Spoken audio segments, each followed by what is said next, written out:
Assalamualaikum warahmatullahi wabarakatuh.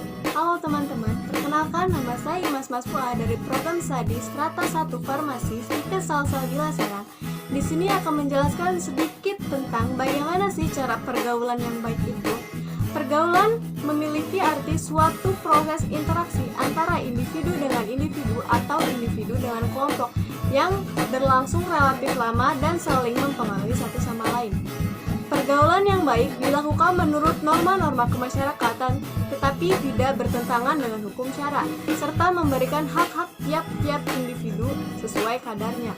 Nah, perlu kita tahu juga bahwa setiap manusia yang ada di dunia ini pasti membutuhkan manusia lain untuk memenuhi kebutuhannya. Karena hakikatnya manusia diciptakan sebagai makhluk sosial yang tidak bisa hidup sendiri, walaupun manusia itu sendiri diciptakan berbeda-beda. Sesuai yang tertulis dalam Al-Quran Surat Al-Hujarat ayat 13, A'udzubillahi minasyaitonirrajim, Bismillahirrahmanirrahim. Ya ayyuhan nasu inna khalaqnakum min dzakarin wa untha wa ja'alnakum syu'uban wa qabaila lita'arafu.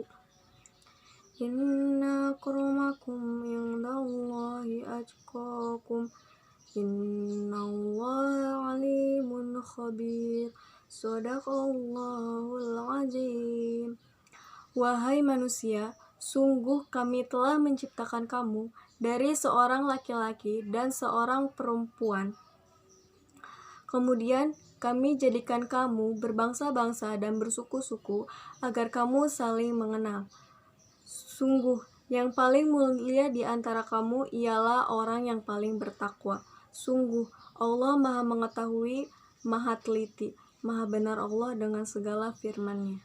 Dalam pandangan Islam sendiri ada 4 kunci utama untuk bergaul dengan sesama manusia. Pertama, ta'aruf atau saling mengenal.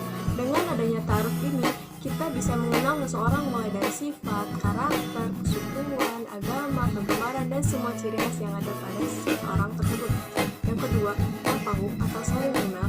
Dengan adanya tafahum ini, kita bisa mengenal orang tersebut lebih dalam lagi, sehingga kita bisa mengetahui apa yang disukai dan apa yang tidak disukai. Sehingga kita tahu bagaimana seharusnya bersikap, dan kita juga dapat membedakan mana teman yang baik dan mana teman yang kurang baik. Yang ketiga, ta'awun atau saling menolong. Nah, hanya mengenal saja tanpa memahami tidak akan membentuk suatu individu untuk saling tolong menolong, saling mengisi dengan kekurangan dan kelebihan yang dimiliki setiap individu. 4. Jadi tafakul. Tafakul ini bisa menimbulkan rasanya senasib dan sepertanggungjawaban baik suka maupun duka dalam tiap langkah kerja. Teman-teman, perlu kita tahu juga bahwa dunia bergaul itu identik dengan dunia remaja. Sering kita dengar istilah kupak atau kurang pergaulan. Remaja dikatakan kupak apabila remaja tersebut kurang atau bahkan kemungkinan tidak pernah sama sekali setidaknya bergaul dengan teman sebayanya. Nah, itu malah jadi bahan tertawaan karena ketinggalan info-info yang ada. Nah, ada beberapa kejadian agar remaja tersebut tidak ketinggalan info yang ada atau tidak kupat, malah remaja tersebut melakukan pergaulan bebas. Nah, maka dari itu kita harus pandai memperhatikan etika pergaulan yang ada. Apa sih yang harus diperhatikan dalam etika pergaulan itu? Pertama, dapat membedakan bagaimana kita bersikap terhadap orang yang lebih tua, teman sebaya, atau orang yang lebih muda. Yang kedua, di mana pergaulan itu berlangsung, entah itu di rumah, di sekolah, atau di lingkungan masyarakat yang lainnya, kita harus dapat membedakan sikap kita yang seharusnya itu. Teman-teman, mungkin ada pertanyaan yang terlintas di pikiran kita. Kenapa sih etika pergaulan itu harus diperhatikan? Ada beberapa alasan mengapa etika pergaulan itu harus diperhatikan. Alasan yang pertama, karena manusia dituntut untuk saling berhubungan, saling mengenal, dan saling membantu satu sama lain. Yang kedua, agar tingkah laku kita itu dapat diterima dan disenangi oleh orang yang bergaul dengan kita. Alasan yang ketiga, tata krama dan tingkah laku kita sehari-hari akan tercermin dalam etika yang kita lakukan dalam pergaulan. Itulah alasan mengapa etika pergaulan itu harus diperhatikan. Teman,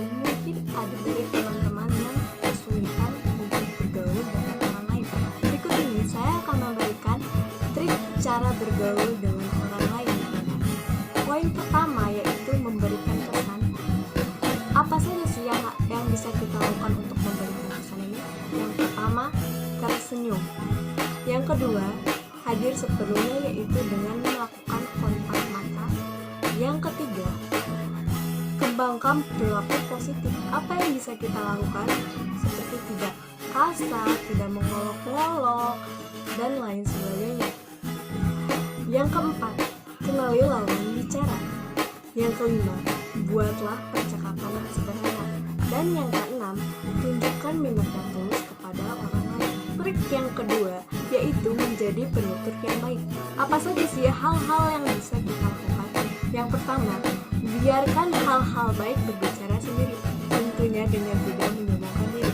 Yang kedua, berpikirlah sebelum bicara. Yang ketiga, jangan mendominasi percakapan.